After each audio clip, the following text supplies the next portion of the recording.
Bangla cinema একটা সময় ছিল শিল্প, সংস্কৃতি আর গৌরবের প্রতীক। আর আজ সেটা টিকে থাকার লড়াই করছে ওটিটি আর বলিউডের ঢেউয়ের মধ্যে। কিন্তু জানেন কি, এই টলিউডই একসময় পুরো ভারতের সিনেমা জগৎকে পথ দেখাতো।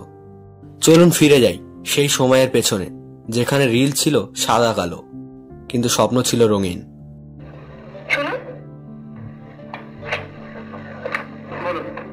দারোয়ানটা করে কি, যাকে তাকে বাড়িতে ঢুকতে দেয়? সঙ্গীত বিজ্ঞান প্রতিষ্ঠান।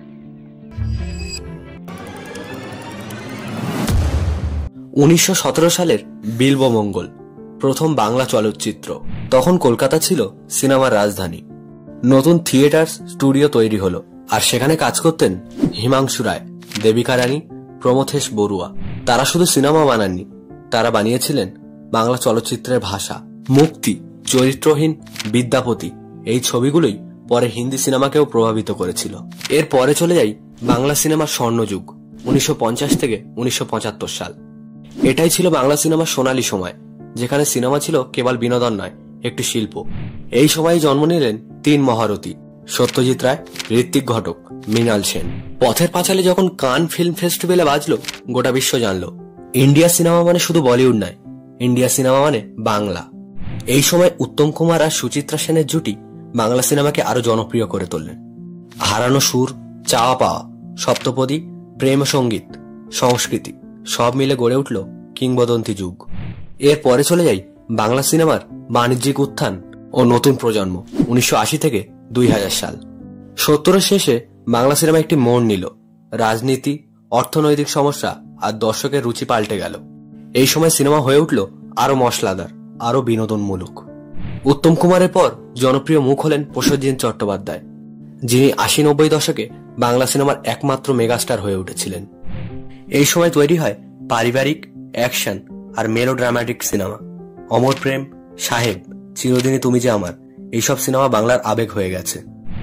এরপর চলে যাই নতুন টলিউড যুগে। 2000 সালের পর থেকে বাংলা সিনেমা আবার বাণিজ্যিক শক্তি ফিরে পেতে শুরু করে, আর এর কৃতিত্ব নিঃসন্দেহে দুই মেগাস্টারকে যায়, দেব ও জিৎ।